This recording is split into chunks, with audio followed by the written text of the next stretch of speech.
Ministerios Ebenecer presenta La Biblia, palabra infalible.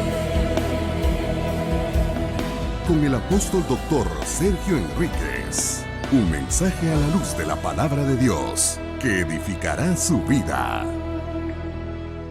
Bendiciones, mis amados hermanos. Una vez más, el Señor en su grandísima misericordia, permitiendo el privilegio de sentarnos juntos y poder compartir la palabra del Señor, ¿verdad? Ya mañana, primero Dios, empieza el foro de preguntas y respuestas, y si alguna de las palabras que diga en estos mensajes tiene alguna duda, pues anótelo y conversamos entre miércoles, jueves y viernes, que son los foros, ¿verdad? Mañana empezamos también, con la ayuda del Señor, la 7ª temporada, según recuerdo, del retiro de invierno 2020. O sea que, bendito sea el nombre del Señor, nos ha ayudado con eso de poder entrar hasta su casa y llevar el retiro.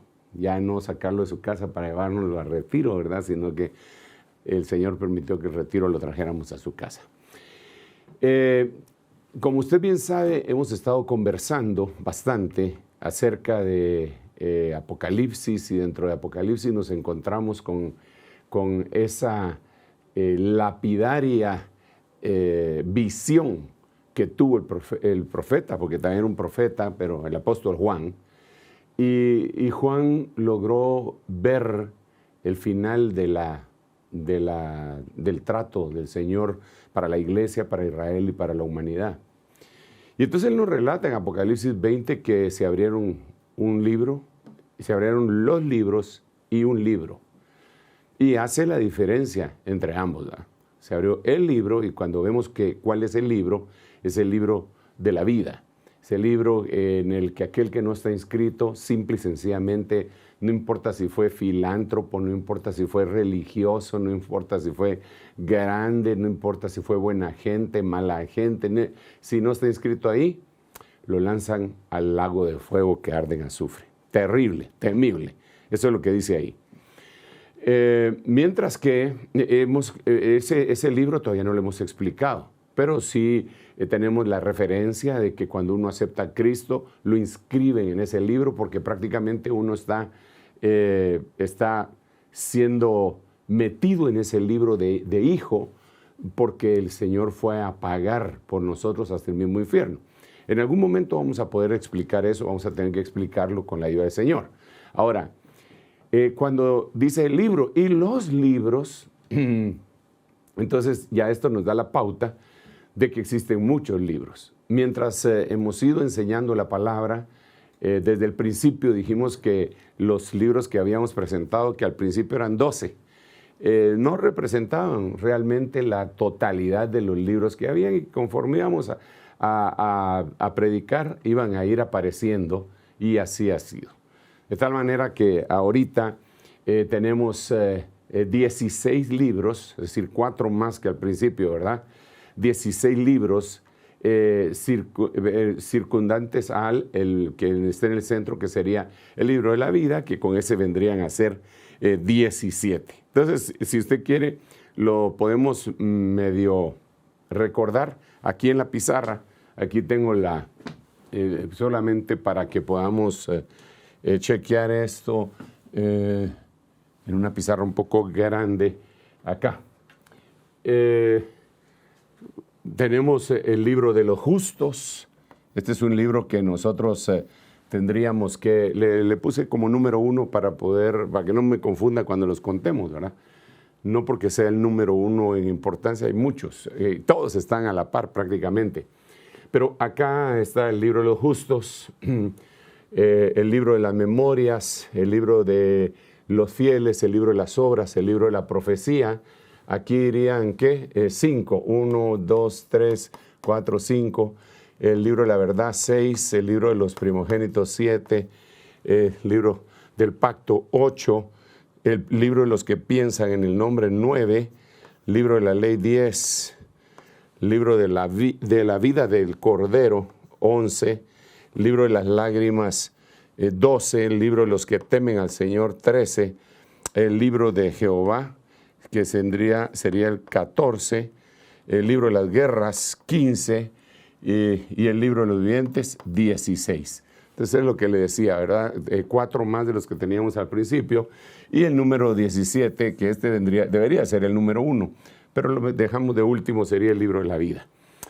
Entonces todos estos libros, desde luego que se abren en el final del tiempo, pero no solo en el final del tiempo. Cada uno de estos libros Dios los abre cuando Él considera que deben de ser abiertos. Y nosotros vemos ejemplos, pero aquí en la tierra, antes de que se llegue al final. Pero en el final el que sí se va a abrir es este. Y dependiendo, bueno, los demás también, pero este es ineludible. Y el que no esté escrito en este libro se perdió por siempre. Es una de las misiones que nosotros tenemos como ministros, es enfatizar, martillar esto. Sé que algunos no lo creerán, pero eso no impedirá que lo sigamos diciendo. Porque en algún momento el Espíritu Santo, puesto que Dios no quiere que ninguno perezca, sino que todos procedan al arrepentimiento, en algún momento Él habrá de tocar el corazón de la gente para que crea, y al creer serán inscritos en el libro de la vida que el Señor dejó establecido para que no se pierda, mas tenga vida eterna. Muy bien, entonces quisiera que analizáramos, bueno, aquí hemos platicado ya a grandes rasgos, porque ni siquiera hemos agotado el tema, no pretenderíamos semejante cosa. Hemos hablado del libro de las obras, ya nos introdujimos en él. También hemos hablado, vamos a ver, del libro de los que temen al Señor, que está aquí, libro de los que temen al Señor. Y le suplicamos al Señor que nos auxiliara para que nos inscribieran en este libro. Y definitivamente yo también voy a tener que suplicar la ayuda, aparte del Señor que siempre nos la da, de los hermanos que nos ayudan con la revista para poder finalizar esta temática, o por lo menos redondearla, y que el pueblo tenga una idea, el pueblo que esté interesado, el pueblo que quiere escuchar, aprender, leer, escudriñar, pues ese pueblo, ¿verdad? Para poder dejar el tema más o menos redondeado, resumido. Le vamos a pedir eso para que en alguna revista este tema también lo saquemos, ¿verdad? Creo que nos tocaría la revista número 4 virtual, que sería la número 124, toda nuestra historia, ¿verdad? Porque ha pasado el tiempo, ya tenemos más de 100 días en cuarentenados. Entonces, de todos estos libros, yo quisiera que conversáramos un poquitito hoy del libro de las lágrimas. Si me permite, hay un libro, recuérdese que está el libro y los libros. Y ahí tiene usted, si ya lo vemos aquí en pantalla, en la presentación esta, miramos aquí, ya sin números, para que usted le pueda tomar una foto si así prefiere y lo vaya cotejando con los que teníamos con anterioridad, y el Señor lo vaya bendiciendo a usted también con esta escritura impresionante, hermano. Para mí es impresionante, de veras, porque el Señor siempre va a anotar. Dios va a anotar. En los libros el Señor censa. Por eso Él dijo que tal edad había que censar. En los libros, los escribas tenían que llevar, número 1, tenían que llevar las anotaciones de las cosas que Dios decía, pero también tenían que llevar las cuentas de las cosas en efectivo. Eso lo hacían los escribas. Y claro, nosotros tenemos una mala impresión de lo que son los escribas porque se le opusieron al Señor, pero realmente en la Biblia nos aparecen por lo menos 14 escribas buenos, 14 escribas buenos que están en toda la Biblia, y 14 es número que significa buen testimonio. Pero el punto en este momento sería estos libros, y le vamos a entrar al libro de las lágrimas. Ok, ¿en dónde está? Miremos este versículo. Salmo 56:8. Tú has tomado en cuenta mi vida errante. Pon mis lágrimas en tu redoma. Y entonces hasta de último dice, ¿acaso no están en tu libro?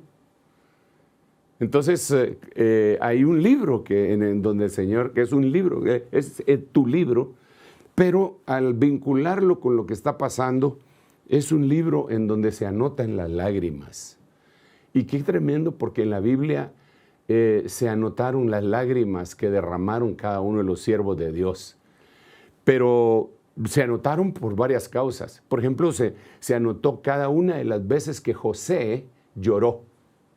Cada una vez que José lloró, están anotadas por qué lloró, qué pasó cuando lloró, qué motivaron esas lágrimas y cómo se terminó, porque usted sabe que hay tiempo de llorar, pero no toda la vida es de llorar. Hay tiempo de llorar y hay tiempo de reír, ¿verdad? Y la Biblia dice que el Señor vino, interesante ese versículo de Isaías 61, que el Señor cuando entró en la sinagoga de Capernaum lo encontró y está descrito en el libro de Lucas capítulo 4, cuando él encontró el libro y dijo: el Espíritu de Jehová el Señor está sobre mí, porque me ha ungido el Señor, y empieza a decir la misión, parte de la misión que Dios le estaba dando al venir a la tierra. Dentro de ellos, cuando vemos el contexto de Isaías 61, que eso era lo que estaba leyendo él, dice: vine a consolar a todos los que lloran. Es tremendo, ¿eh? Vine a consolar a todos los que lloran. A todos los que lloran. Pero a los que lloran en Sión, les vine a dar manto de gozo en vez de tristeza, óleo de alegría en vez de ceniza, un espíritu de júbilo en vez de lágrimas, ¿verdad? Y entonces hay un libro que denota entonces por qué lloró, cuándo lloró, cómo dejó de llorar, cómo le dio vuelta a la página. Es algo que nosotros tenemos que aprender en nuestra vida, darle vuelta a la página para poder continuar, como dijo el apóstol Pablo, olvidando lo que queda atrás, olvidando lo que queda atrás. Pongo mi mirada hacia adelante, hacia la meta del supremo llamamiento, ¿verdad? Allá en donde Dios nos alcanzó para que nosotros alcanzáramos esa meta. Entonces, claro, aquí en algún momento vamos a hablar de José llorando. Pero este Salmo 56 es el Salmo que lo escribió David. Mire, usted sabe que los teólogos, con mucho respeto, a veces le ponen algunos sobrenombres a algunos personajes bíblicos. Por ejemplo, a Jeremías se le ha dicho, tal vez no los teólogos, sino que los predicadores o los cristianos, ¿verdad?, el profeta llorón. Porque, hermano, a él le tocó ver cosas impresionantes en la historia de su pueblo, Israel, que cómo amaba a él, ¿verdad? Y entonces él lloró, y le dicen el profeta llorón. Incluso escribió un libro, Jeremías, que se llama Lamentaciones, en donde él expresa su dolor por la causa de Israel. Así que todos vemos a mucha gente llorando, pero este salmo lo escribió David, el Salmo 56 lo escribió David. Y él está diciendo: no están mis lágrimas escritas en tu libro. Entonces aquí deberíamos de considerarlo sin echar por la borda los otros personajes bíblicos que también lloraron, que nos pueden enseñar muchísimo, pero tomando en cuenta a David, que él es un hombre prototipo, figura, señal, que estaba señalando hacia el Mesías. Incluso al Mesías, decir el Señor Jesucristo, le decían hijo de David, hijo de Abraham, hijo de David, hijo del hombre, hijo de Dios. Tenía 4 nombres con lo que lo identificaban como hijo en los evangelios. Primero, hijo del hombre, era hijo de Dios, era hijo de Abraham, era hijo de David. Estos 2 últimos aparecen en el libro de Mateo capítulo 1, versículo 1. Este es el libro de la genealogía de Jesús, hijo de Abraham, hijo de David. Entonces David, cuando lo analizamos y las veces que pudo haber estado llorando, van a ser prototipo de el Jesús, el Mesías sufriente, pero también del cuerpo místico que somos nosotros. Entonces, antes de continuar, Yo quiero decirte lo siguiente, hermano. Dios tiene todas las lágrimas tuyas anotadas. Todas las lágrimas tuyas están anotadas en un libro del Señor. Ahí están. Y vamos a ver por qué razón pudieron haber estado llegando a tu corazón y pues sacándolas por tus ojos, ¿verdad? Pero también vamos a ver cómo se termina ese periodo para continuar a otro periodo, porque repito que Eclesiastés 3 dice que todas las cosas las hizo Dios hermosas en su tiempo y que hay un tiempo que se llama tiempo de llorar y hay un tiempo que se llama tiempo de reír. No toda la vida es tiempo de reír, pero tampoco toda la vida es tiempo de llorar. Si así a ti te ha tocado sufrir bastante en la vida y te tocó cosas terribles, asimilarlas, te digo, en Cristo Jesús hay un tiempo para llorar, pero también hay un tiempo para reír. Hay un tiempo para herir y hay un tiempo para sanar. Existen los polos opuestos en cada una de esas cosas, ¿verdad? Entonces, miremos para aprender de David. Y luego, si el Señor así lo permite, vamos a ver otros personajes que lloraron. Uno de los que como me gusta a mí analizar es a José. Porque José lloró cuando vio a sus hermanos, lloró cuando vio a su papá, lloró cuando sus hermanos le dijeron que su papá había dejado dicho que por favor los perdonara a ellos. Lloró, bueno, él lloró muchas veces, viéndolo desde el ángulo familiar, solo desde el ángulo familiar. Pero entonces ahora miremos a David. Miren lo que dice en este Salmo 126. El que con lágrimas anda llevando la semilla de la siembra, en verdad volverá con gritos de alegría, trayendo sus gavillas. Ok, esto es lo que dice la Biblia de las Américas, ¿verdad? Hay otras Biblias que estamos quizá un poquitito más acostumbradas al lenguaje tan precioso, florido que utiliza, que dice, irá andando y llorando. Ese es el que más estamos acostumbrados a esa versión muy linda. Irá andando y llorando. Y no dice la semilla, el que lleva la semilla de la siembra, sino que dice el que lleva la preciosa semilla. Pero volverá con alegría, trayendo llenas las gavillas. Entonces, aquí lo dice de otra manera, y entonces hace la homologación entre la semilla de la siembra y la preciosa semilla. Sí, señor, no es lo mismo. No es lo mismo la semilla buena que la preciosa semilla.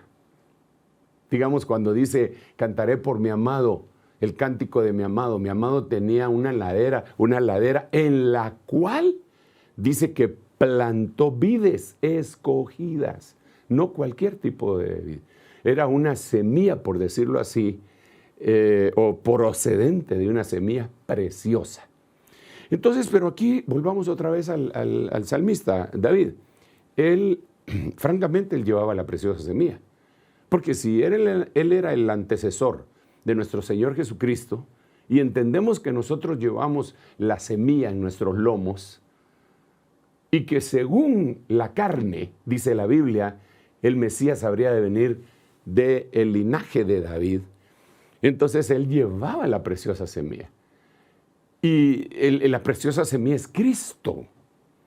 La buena semilla son los hijos del reino, según el libro de Mateo capítulo 13. Entonces, repito, la preciosa semilla es Cristo. La buena semilla son los hijos del reino. Y después está la semilla, ¿verdad? Y después hay una mala semilla. Pero eso, la mala semilla, según también Mateo 13, son los hijos de las tinieblas, los hijos del diablo, los hijos de la oscuridad. Pero entonces aquí él lleva eso, pero no solamente eso, la semilla también nos habla de la palabra, porque la Biblia dice, el sembrador salió a sembrar. Y mientras sembraba, parte de la semilla cayó junto al camino, otra en pedregales, otra entre espinos y otra cayó en buena tierra y dio fruto al 30, 60 y 100 por uno. Eso lo hemos conversado, lo hemos leído la mayoría de los cristianos. Entonces, aquí es Cristo, llevando su semilla, llevando su simiente. Pero también es David, llevando la preciosa semilla que es Cristo. Es Cristo llevándonos a nosotros. Somos nosotros llevando a nuestros hijos. Pero no solo a nuestros hijos, somos nosotros mientras vamos caminando por esta vida, llevando el mensaje del Evangelio y lanzando las semillas o la semilla. Y entonces eso muchas veces nos causa sufrimiento. Y ese sufrimiento a veces se traslada a lágrimas. Pero esas lágrimas no son infructuosas. Mire, así como se riega cualquier semilla con la lluvia temprana para que crezca, se fortalezca, se reproduzca, así como se riega, yo sembré, pero Apolo regó. Así como se riega, nosotros cuando lloramos, francamente estamos regando la semilla que nosotros llevamos. Es decir, que en ese sentido, nosotros somos los sembradores y los regadores. Estamos sembrando la semilla y con nuestras lágrimas que proceden muchas veces del sufrimiento y de la sinceridad del corazón. Imagínese usted el apóstol Pablo diciéndole a sus discípulos, ustedes saben que por 3 años y medio no he cesado de decirle las palabras de día y de noche con lágrimas en mis ojos. Está sembrando con lágrimas en sus ojos. Tampoco quiere decir que nos hagamos los que estamos llorando, como hacen algunos cuando están predicando, hacen como que están llorando. No estoy hablando de eso, y eso cada quien va a tener que dar cuentas delante del Señor si lo único que está haciendo es manipular. Eso ya es otra cosa, es harina de otro costal. Pero estoy diciendo, no nos podemos poner como que fuéramos artistas de cine a tratar de llorar para impactar a la gente. Está hablando de un sufrimiento, está hablando de un esfuerzo. Está hablando de que a veces llevamos la semilla, pero que no fructifica como nosotros hubiéramos querido, porque dice la Biblia que el sembrador espera la cosecha, lo dice Santiago. Entonces, a veces, lo dijo Isaías, ¿quién ha creído a nuestro anuncio? ¿Y sobre quién se ha manifestado el brazo poderoso de Jehová? Entonces nosotros tenemos que comprender eso. Tenemos que entender que mientras llevamos la semilla, que ya dije, David llevaba la semilla preciosa que era Cristo. Cristo llevaba la semilla buena que éramos nosotros. Nosotros llevamos la semilla que son nuestros hijos, pero que también llevamos una semilla, sobre todo los ministros, que es la palabra. Mientras estamos predicando, puede ser que vengan problemas, angustias, tribulaciones, dudas, incertidumbres. Y tengamos que rogar, como lo hicieron los apóstoles y discípulos del principio, cuando dijeron, Señor, permite que mientras predicamos tu palabra, señales, prodigios y maravillas sean hechas con tu brazo extendido. Entonces, pero hay un sufrimiento que le viene a dar cierto sabor agridulce a esa comida preciosa. Entonces, solo una cosita, si al que le estoy hablando es a un ministro, a un pastor, a un siervo de Dios que tal vez ha estado sembrando y no ha visto fruto, pues llora, está bien, llora, pero no te detengas, no te detengas. Porque dice el que con lágrimas anda llevando la semilla. Pero la otra versión, la versión del año 60, no la voy a ver aquí porque nos la sabemos. Dice, irá andando y llorando, pero no se detiene. El que lleva la preciosa semilla, pero volverá con alegría, trayendo llenas las gavillas.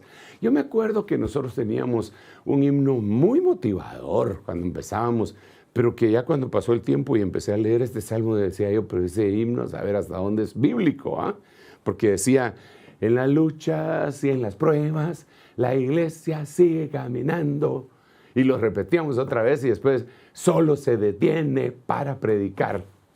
Oh, gloria al... Pero la verdad es que no nos deberíamos detener para predicar.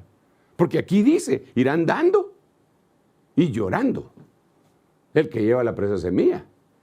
Y mientras vamos caminando sin detenernos, le estamos explicando a la gente cuál es nuestra creencia, cuál es nuestra convicción.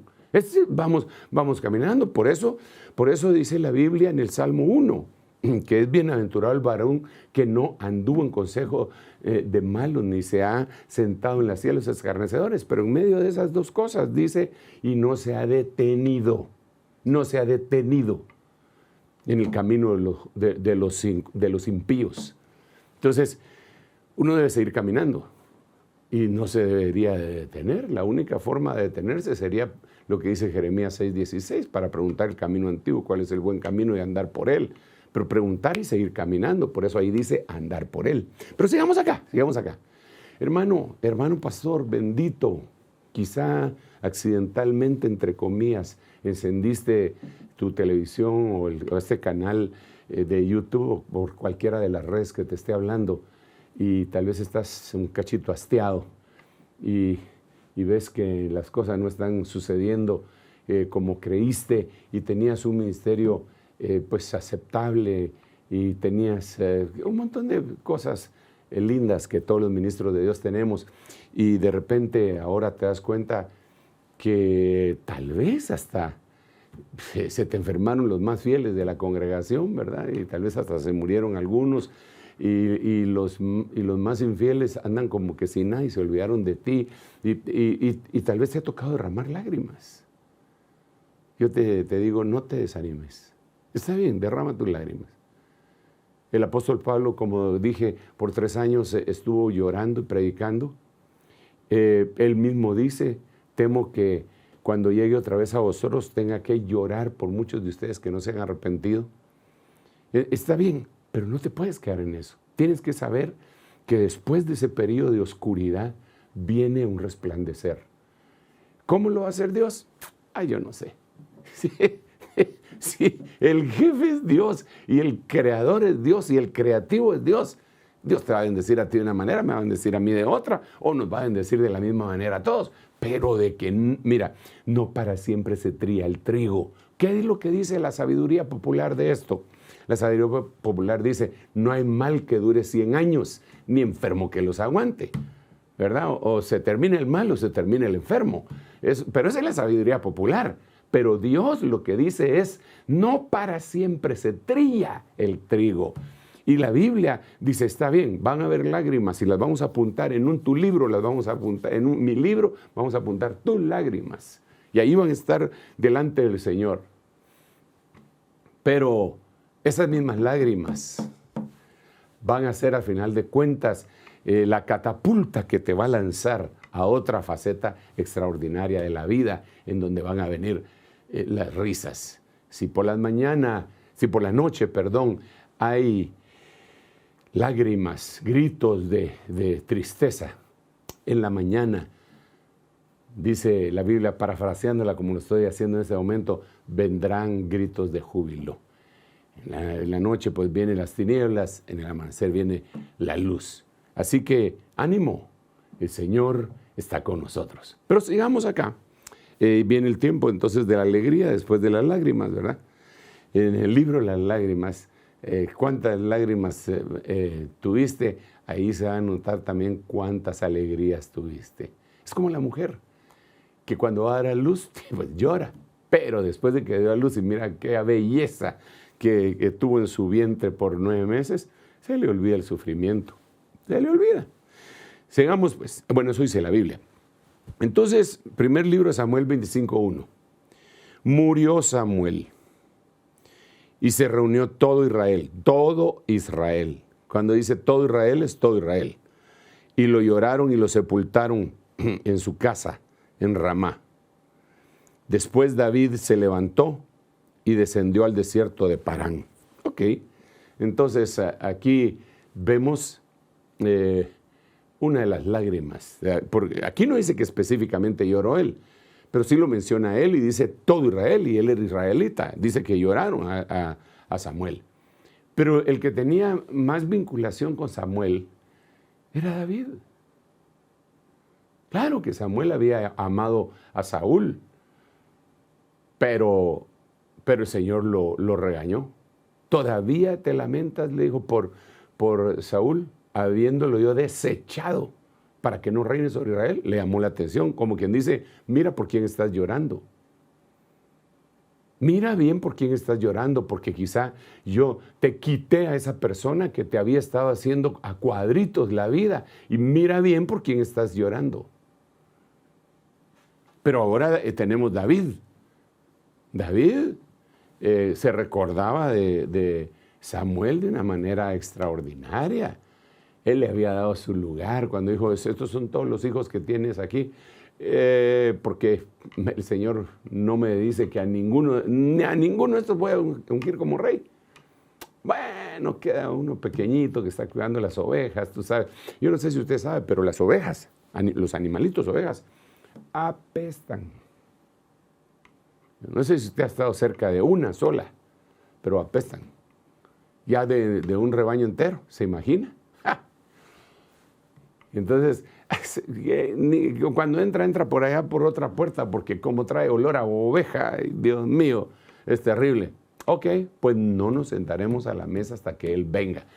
David, ya que vino de regreso, apúrate, le decían, apúrate porque no han comido en la casa. Y yo, ¿qué culpa tengo? Es que te están esperando a mí. ¿Cuándo me han esperado estos bandidos? Siempre comen y no me dejan ni pan. Sí, pero ahorita te están esperando porque ahí está el profeta Samuel y dio órdenes que nadie come hasta que tú no llegues. ¿Se imagina cómo sintió David ese ratito? Te lo amaba. Eso él le derrama el cuerno de aceite y todo lo que vemos que sucedió. Entonces, no me va a decir que no lo lloró. Era su mentor. Era la figura paterna que tal vez las falencias que tenía su papá. Isaí las complementaba su papá espiritual, Samuel. Y entonces lo amaba, pero se fue. Entonces David entendió que los tiempos de cada quien. Samuel se fue. Bueno, se fue, qué pena, ¿verdad? Se fue. Ya no lo volvió a buscar. En cambio, mire la diferencia con Saúl. Samuel se fue y se fue a meter con una pitonisa para seguir teniendo alguna relación con Samuel, buscando a los muertos. David no, David lo lloró, lo amaba profundamente. Lo lloró y se levantó. Aquí dice, después David se levantó en la última parte del versículo 1 Samuel 25:1 y dice, después David se levantó y descendió al desierto de Parán. Como quien dice, aquí se terminó. Ya lo lloré, ya sufrí, ya lo respeté, hasta aquí.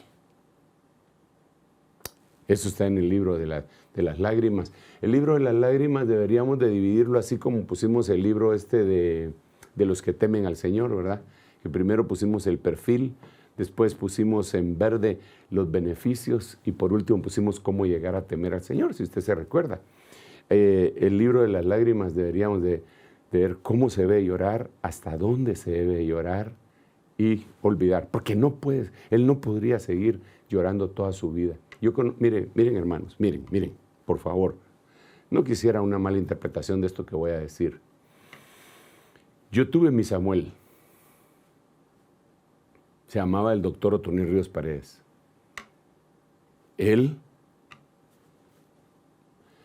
pasó de esta tierra a una nueva dimensión, a la tierra de los vivientes, y ahí está, pues, deleitándose con el Señor.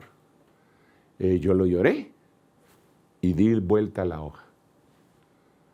Ya, me enseñó, el Señor lo utilizó para corregirme, castigarme a veces, enseñarme, premiarme a veces, y punto. Pero aunque yo lo recuerdo y que aquello quedó bien establecido en mi vida, él ya se fue. Ya se fue. No tengo por qué estarlo trayendo a cada ratito sus mensajes.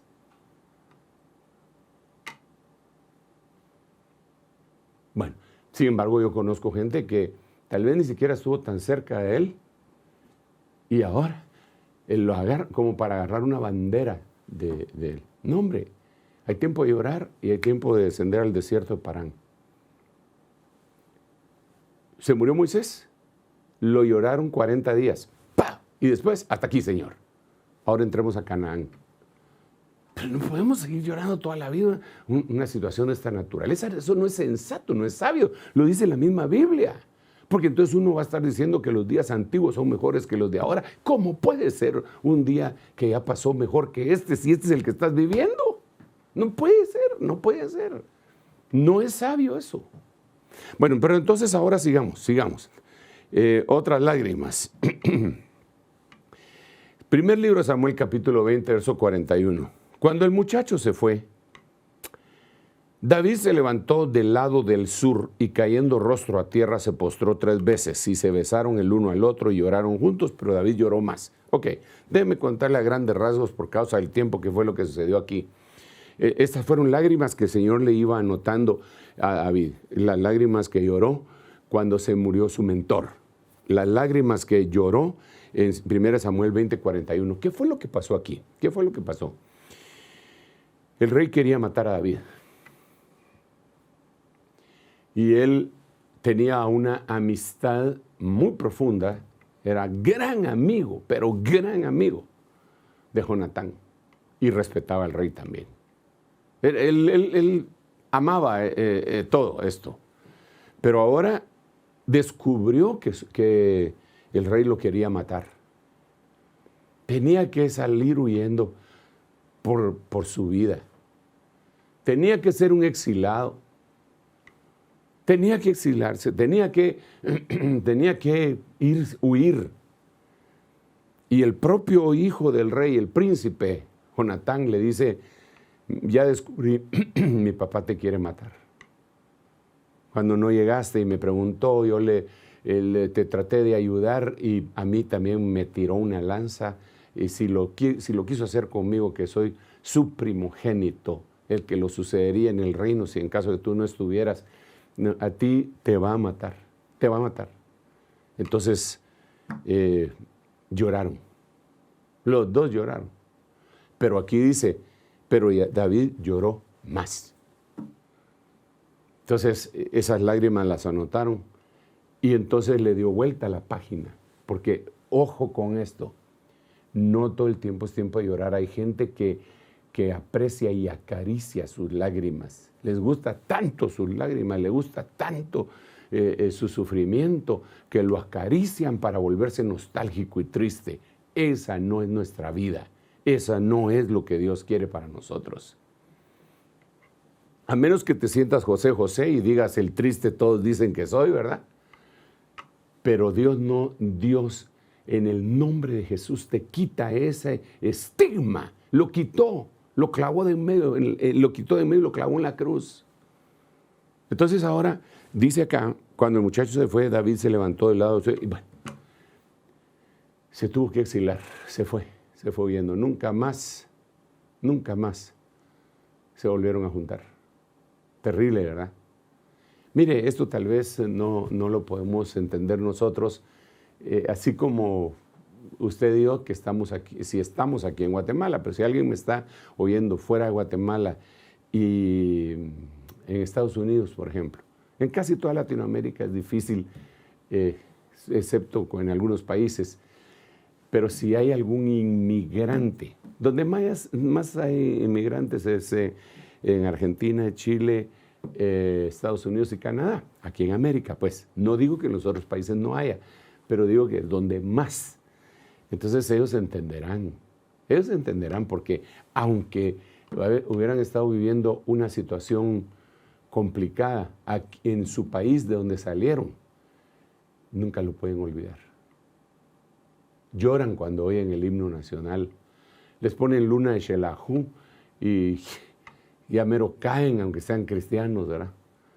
Porque les trae recuerdos de su infancia, de su adolescencia, de sus padres, de cosas así, ¿verdad? Y no solamente los guatemaltecos. Mire, cuando salí de Cuba, dejé mi vida, dejé mi amor, decían los cubanos. Y los mexicanos, ¿dónde lo dejan? Si a un Jorge Negrete decía, México lindo y querido, si muero lejos de ti, que digan que estoy dormido y que me traigan aquí. Ay, Padre Santo. Los argentinos en mi Buenos Aires, querido, cuando yo te vuelva a ver. Con quien dice, el hombre siempre estima esto. Y David más, en uno de sus salmos escribió, si me olvido de ti, Jerusalén, que mi diestra pierda su destreza y que mi lengua se pegue a mi paladar. Que dice, me vuelva mudo. Imagínese usted, él no se olvidaba. Imagínese que estaba en la batalla y un día dijo, ay, como quisiera beber agua, de esa agua que está junto al pozo que está en la entrada de Belén. Pues se recordaba de eso. Usted se recuerda que los 3 valientes fueron y le trajeron. Bueno, es porque él tenía ese anhelo, pero ahora lloró, porque tenía que salvar su vida. Se fue, lloró, le dio vuelta a la página. Brevemente, hermano, que saliste de esta tierra y fuiste y te asimilaste a otro país, tienes una segunda patria. No te olvidas de acá y sigues bendiciendo a los tuyos, les mandas remesas. Excelente, que Dios te bendiga. Pero, ¿sabes qué? Debes darle vuelta a la página. Eres peregrino en la tierra, pero debes establecerte en donde Dios te puso.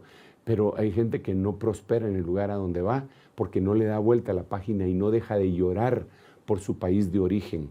En este caso, David se tuvo que ir. Él sí regresó, pero regresó a reinar. Pero después, ¿verdad? Entonces, son lágrimas de un terruño perdido, ¿verdad? ¡Hala, qué impresionante! Sigamos, porque hay mucho más que tenemos que hablar y me queda muy poco tiempo para finalizar esta enseñanza. Y quizá no la vamos a poder agotar. Primer libro de Samuel 34. Entonces David y la gente que estaba con él alzaron su voz y lloraron hasta que no les quedó fuerzas para llorar. Yo no sé si usted había considerado alguna vez a David como un llorón, pero miremos lo que pasó en 1 Samuel 30.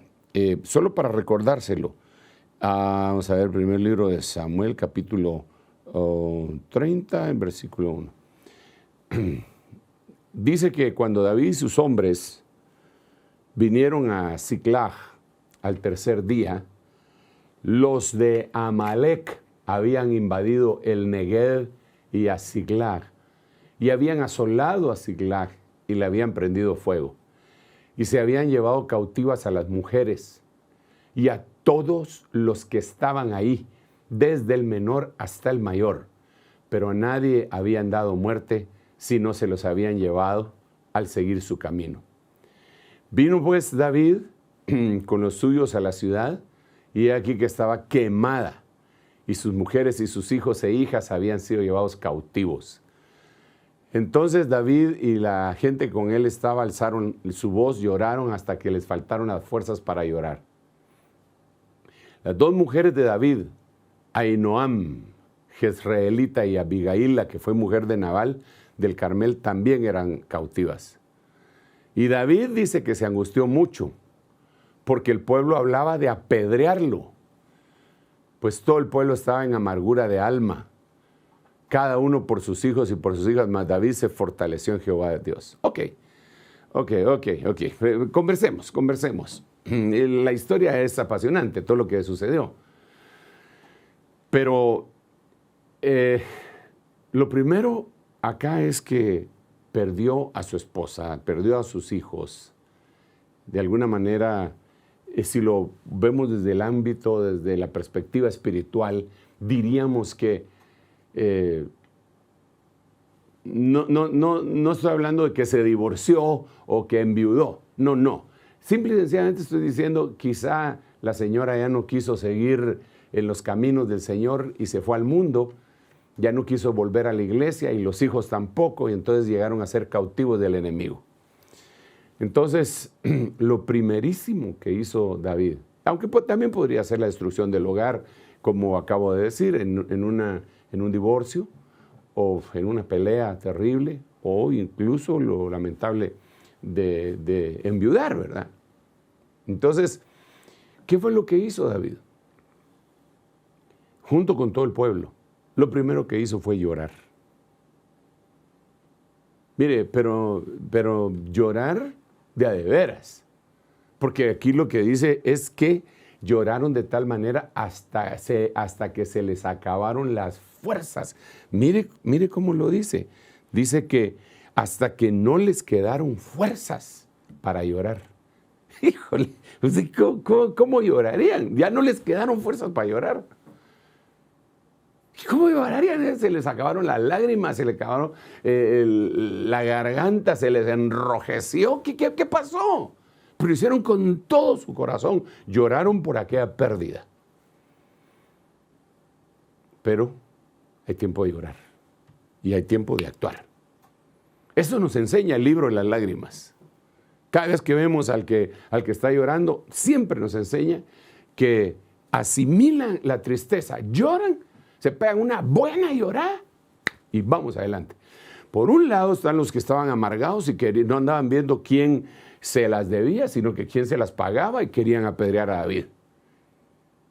David se angustió por eso, ¿verdad? Pero dice que se fortaleció en el Señor. Llegó delante del Señor. Entonces, ¿qué vas a hacer después de llorar porque hubo un fracaso matrimonial, porque hubo una frustración o porque hubo una pérdida como las que ya dijimos?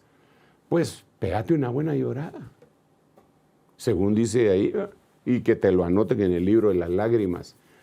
Y después a fortalecerse en el Señor tu Dios. Entonces, y después a recuperar lo que se había perdido. Entonces, pero no lo hizo a la loca, sino que llamó al sacerdote, tráete el efod, vamos a consultar a Jehová. Y entonces se fortaleció en el Señor y empezó a preguntarle al Señor, ¿qué vamos a hacer? ¿Los alcanzamos? Sí, los vas a alcanzar. ¿Los voy a vencer? También los vas a vencer. Señor, es el Señor. Pero fíjese qué tremendo. Mire, por favor. Ellos venían de una incursión bélica. Ellos habían ido, habían saqueado unas aldeas y habían regresado a Ziklag. Cuando se dan cuenta de esa noticia, fue impactante para ellos y se quedaron sin fuerzas. O sea, ya tenían dos cosas que los habían debilitado, pero ahora la urgencia hace que salgan. Y salen en pos, cansados como estaban, salen en pos de todos aquellos. En el camino hubo gente que ya no aguantó, y se quedaron en el vado de un río, y entonces ellos se quedaron al cuidado de todo el bagaje, y solo siguieron otros guerreros. Y cuando alcanzaron a los otros, los destruyeron y regresaron. Pero lo que yo le quería decir es, lloró, asimiló su pérdida, llegó delante del Señor, pidió la guianza del Señor y conquistó lo que tenía que conquistar. Hermano, si has estado llorando porque has perdido cosas, pues tienes derecho a llorar. Pégate una buena llorada, si es necesario hasta con gritos. Pero no pases ya todo el tiempo así. Tienes que darle vuelta a la página. Porque cuando le des vuelta a la página, vas a tener que ir y rescatar aquellas cosas que se habían perdido. Interesante. Aquí tenemos otras cosas cuando ya David lloró, pero solo quiero leer otra vez el pasaje en el que estábamos, porque ya por causa del tiempo. En el verso 4, vamos a ver, se angustió y dijo David al sacerdote Abiatar, ahí nos habíamos quedado, hijo de Ahimelech, y yo te ruego que me acerques el efod, y Abiatar acercó el efod, consultó, diciendo, perseguiré a estos merodeadores, los podré alcanzar, y él le dijo, síguelos, porque ciertamente los alcanzarás, y de cierto librarás a los cautivos. Partió pues David, él y los 600 hombres que con él estaban, llegaron hasta el torrente de Besor, donde se quedaron algunos, y David siguió adelante con 400 hombres, porque se quedaron atrás 200 que cansados no pudieron pasar el torrente de Besor. Y hallaron en el campo un hombre egipcio, el cual trajeron a David, le dieron pan y comió, y le dieron de beber agua, y le dieron también un pedazo de masa le dieron de comer. Y entonces él resultó ser la persona que les dijo cómo habían hecho todo. Él les dio la estrategia. Y ahora ya en el versículo, no lo leo así porque ya estoy fuera de tiempo, hermano, pero solo para que te lleve a lo que tengo que llevarte. David derrota a los amalecitas. Dice en el verso 17, los hirió David desde aquella mañana hasta la tarde del día siguiente y no escapó de ellos ninguno, sino 400 jóvenes que montaron sobre los camellos y huyeron. Y libró David todo lo que los amalecitas habían tomado, y asimismo libertó David a sus 2 mujeres.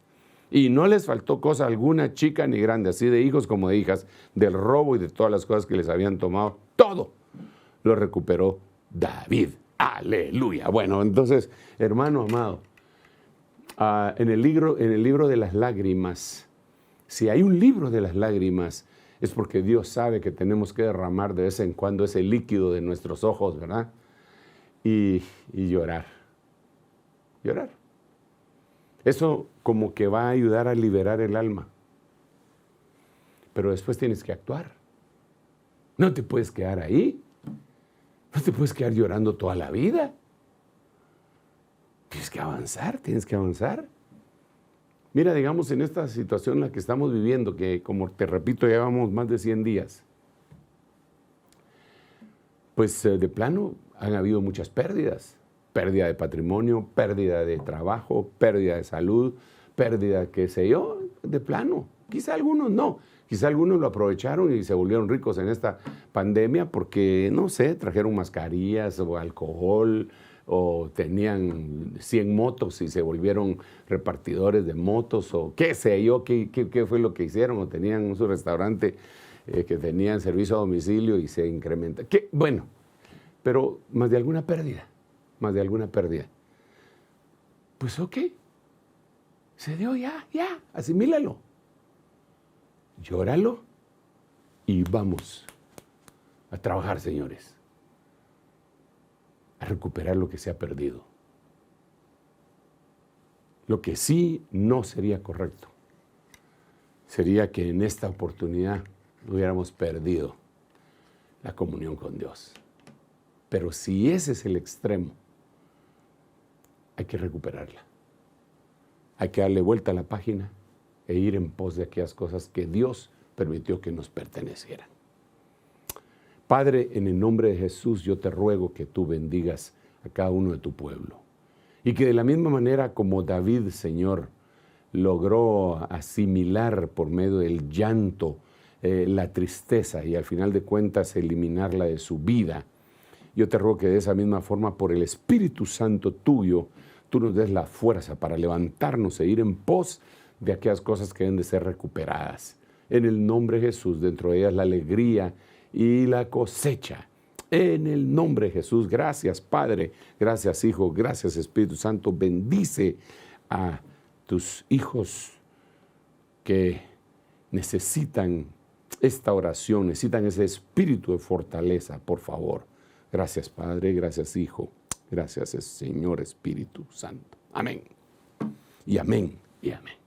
Que Dios me los bendiga y nos vemos mañana en el retiro y el foro, los 3 foros que primero Dios vamos a llevar a cabo. Hasta la vista.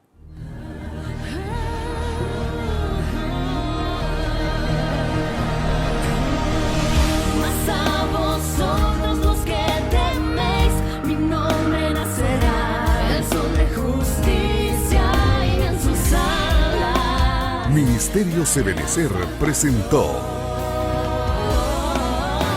La Biblia, palabra infalible.